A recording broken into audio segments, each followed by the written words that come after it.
بسم اللہ الرحمن الرحیم۔ السلام علیکم۔ آج عمران خان صاحب ایک ملزم کی حیثیت سے، اور وہ بھی توہین عدالت کے ملزم کی حیثیت سے اسلام آباد ہائی کورٹ کے سامنے پیش ہوئے۔ وہ اسلام آباد ہائی کورٹ جس کے فیصلوں کی وجہ سے عمران خان صاحب کے فسطائی دور میں میڈیا کو، سول سوسائٹی کو، عمران خان صاحب کے مخالف سیاستدانوں کو کسی حد تک انصاف ملتا رہا، اور جس کی وجہ سے پی ٹی آئی کے سوشل میڈیا کی طرف سے اسلام آباد ہائی کورٹ کے چیف جسٹس جناب جسٹس اطہر من اللہ صاحب اور دیگر ججز کے خلاف بھرپور مہم چلائی جاتی رہی، اور بعض جگہوں پہ تو عمران خان صاحب کے وزراء بھی تکبر میں آ کے اسلام آباد ہائی کورٹ کے فیصلوں کے بارے میں عجیب و غریب تبصرے کرتے رہے۔ لیکن اللہ کے ہاں دیر ہے اندیر نہیں، تو آج بالآخر اس عمران خان کو ایک ملزم کی حیثیت سے اسی اسلام آباد ہائی کورٹ کے سامنے پیش ہوا، اور اس وقت عمران خان صاحب کا سیاسی مستقبل کا فیصلہ اسلام آباد ہائی کورٹ کے اس بینچ کے ہاتھ میں ہے۔ اور جہاں ایک طرف عمران خان کا ٹرائل ہو رہا ہے، تو حقیقت میں اس وقت خود اسلام آباد ہائی کورٹ کا بھی ٹرائل ہو رہا ہے، اور لوگ یہ دیکھ رہے ہیں کہ کیا صرف قانون کے مطابق فیصلہ ہوگا، یا کہ پھر عمران خان صاحب کی حیثیت اور پاپولیرٹی کو مد نظر رکھ کے فیصلہ ہوگا، یا کہ پھر سپریم کورٹ آف پاکستان کے جو پریسیڈنٹ ہے توہین عدالت سے متعلق فیصلوں کے، نہال ہاشمی اور دانیال عزیز وغیرہ کے بارے میں، تو اس کو دیکھ کر فیصلہ ہوگا۔ تو بہرحال جیسا بھی ہے، تو اسلام آباد ہائی کورٹ کے ہاتھ میں ہی اس وقت عمران خان صاحب کا سیاسی مستقبل ہے، اور دیکھنا یہ ہے کہ ان کو معاف کیا جاتا ہے، ان کو ڈیل دیا جاتا ہے، اور پھر یہ بھی ہے کہ کیا وہ معافی مانگتے ہیں یا نہیں مانتے ہیں، کنٹیسٹ کرتے ہیں، اور پھر اگر سزا دی جاتی ہے تو اس سزا کی نوعیت کیا ہوگی۔ لیکن ایک کام آج یہ ہوا کہ اسلام آباد ہائی کورٹ کی طرف سے یہ فیصلہ کیا گیا تھا، کیونکہ عمران خان صاحب کی یہ عادت رہی ہے کہ وہ ہمیشہ جلسے جلوس اور اپنی زبان کے ذریعے مختلف اداروں کو بلیک میل کرنے کی کوشش کرتے ہیں۔ تو اسلام آباد ہائی کورٹ نے اپنے اس فیصلے پہ عمل درآمد اسلام آباد انتظامیہ اور پولیس کے ذریعے یقینی کروایا کہ صرف 15 بندے وہاں پہ ان کو عدالت کے اندر جانے کی اجازت تھی، اور صرف 15 کورٹ رپورٹرز کو جانے کی اجازت تھی۔ یہاں پہ بڑے کچھ انٹرسٹنگ سوالات سامنے رکھے گئے، خصوصاً چیف جسٹس اطہر من اللہ صاحب کی طرف سے، اور ایک تو مثلاً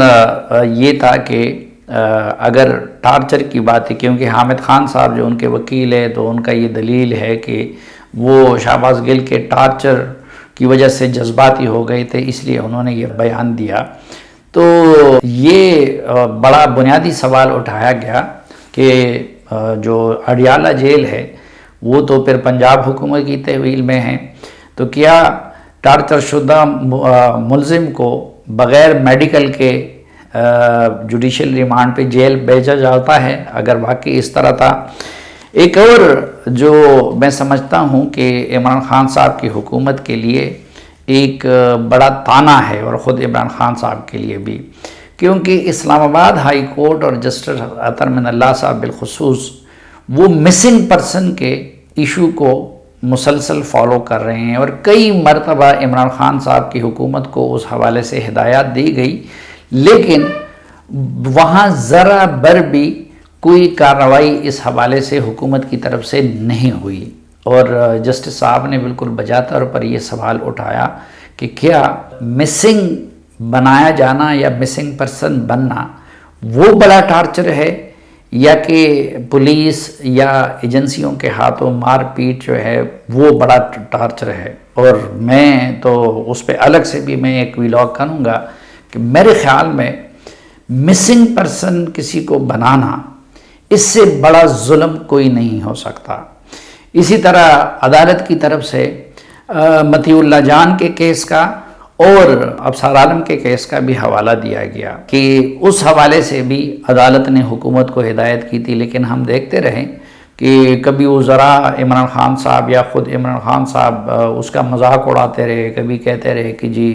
مجھے تو پتہ نہیں ہے کہ کیا ہوا ہے، لیکن بہرحال نہ مطیع اللہ جان کے معاملے میں انصاف ہو سکا، یعنی انتظامیہ نے کچھ نہیں کیا، عمران خان نے نہ ابصار عالم کے کیس میں کچھ کیا، نہ ستور کے کیس میں کچھ کیا، نہ باقی جرنلسٹوں کے کیس میں کچھ کیا۔ اور ایک جو سب سے بڑی بات تھی وہ پی کا ترمیمی آرڈیننس تھا، اور اس پہ پہلے بھی ہم پروگرام کر چکے ہیں کہ پی کا ترمیمی آرڈیننس کے ذریعے عمران خان صاحب لوگوں کی زباں بندی کرانا چاہتے تھے، اور اگر وہ پی کا آرڈیننس اس شکل میں آج ہوتا تو آج عمران خان صرف وہ نہیں بلکہ ان کی پوری قیادت وہ بھی جیل کے اندر ہوتی، اور ان کے سوشل میڈیا کے لوگ بھی جیلوں میں ہوتے، ان کے حامی جرنلسٹ بھی جیلوں میں ہوتے، کیونکہ اس کے تحت حکومت کو یہ اختیار دیا گیا تھا کہ اگر کوئی بندہ تنقید کرے اداروں پہ تو اس کو 6 ماہ تک بغیر کسی ضمانت کے آپشن کے اس کو جیل میں رکھا جا سکتا تھا۔ تو آج اگر پی کا ترمیمی آرڈیننس اس شکل میں ہوتا تو عمران خان صاحب جیل میں ہوتے، ان کی ضمانت بھی نہیں ہو سکتی تھی، عدالت سے ان کو ریلیف بھی نہیں مل سکتا تھا، لیکن thanks to Allah and thanks to justice Athar Minallah اللہ کہ اس وقت انہوں نے اس ترمیمی آرڈیننس کو بنیادی انسانی حقوق اور آئین سے متصادم قرار دلوا کر اڑا دیا۔ اور بیسیکلی ہمیں پتہ بھی ہے کہ عمران خان صاحب نے وہ پی کا ترمیمی آرڈیننس ہم 17 بندوں کو اندر کرانے کے لیے، جس میں ایک یہ عاجز بھی شامل تھا، اس کے لیے انہوں نے بنیادی طور پر تیار کیا تھا۔ اور یہ پی ٹی آئی کے سارے ترجمان جو اس وقت آزادی اظہار کی وکالت کر رہے ہیں اور اداروں پر تنقید کو اپنا حق سمجھتے ہیں، تو اس وقت یہ اس ترمیمی آرڈیننس کی وکالت کر رہے تھے، وہ فواد چودھری ہو، وہ باقی لوگ ہو، اور بڑے شرم کی بات تھی عارف علوی کے لیے بھی کہ انہوں نے اس آرڈیننس کو منوعاً اسی طرح جاری کروا دیا۔ تو جب اس آرڈیننس کو اسلام آباد ہائی کورٹ نے ختم کروا دیا اور اس کے تحت صحافیوں کی گرفتاری سے حکومت کو روک دیا،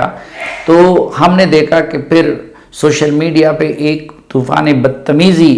چیف جسٹس اسلام آباد ہائی کورٹ کے خلاف برپا کیا گیا، اور جو پی ٹی آئی کا طریقہ ہے تو ان تمام گھٹیا طریقوں سے کام لیا گیا۔ لیکن ظاہر ہے کہ جسٹس صاحب آئین اور قانون کے مطابق چلنے والے انسان ہیں، اور ہماری طرح وہ بھی سوشل میڈیا کے اس کیمپین کوئی کیا کہتے ہیں، کوئی گالی دیتا ہے، کوئی کیا کرتا ہے، تو اس کا اثر نہیں لیتے۔ لیکن آج عدالت کی طرف سے اس کی بھی یاد دہانی کرائی گئی۔ پھر یہ بھی ان سے کہا گیا کہ عمران خان صاحب بار بار کہتے ہیں کہ جی 12 بجے عدالتیں کھلیں، تو یہ عدالتیں 24 گھنٹے، اور یقیناً عطر من اللہ صاحب کی عدالت ایک ایسی عدالت ہے کہ جو ہر وقت انصاف کے لیے اور ظلم کے خلاف میں سمجھتا ہوں کہ وہ کھلی رہتی ہے۔ اب 7 دن کی مہلت دی گئی ہے اور دوبارہ تحریری جواب لکھنے کا کہا گیا ہے عمران خان صاحب کے وکیل کو۔ اب دیکھنا یہ ہے کہ وہ اس موجودہ موقف جو انہوں نے اپنایا ہے اسی کو اس میں دہراتے ہیں، یا کہ پھر وہ غیر مشروط معافی مانگتے ہیں، یا کہ کیس کو کنٹیسٹ کرتے ہیں جس طرح کہ وہ کنٹیسٹ کرتے رہیں۔ لیکن مجھے 2 باتوں پہ حیرت ہوئی۔ اب فیصلہ تو بہرحال جو کچھ بھی آنا ہے وہ عدلیہ کا اور عدالت کا ثوابدید ہے، اور اس کو پہلے سے پریڈکٹ نہیں کیا جا سکتا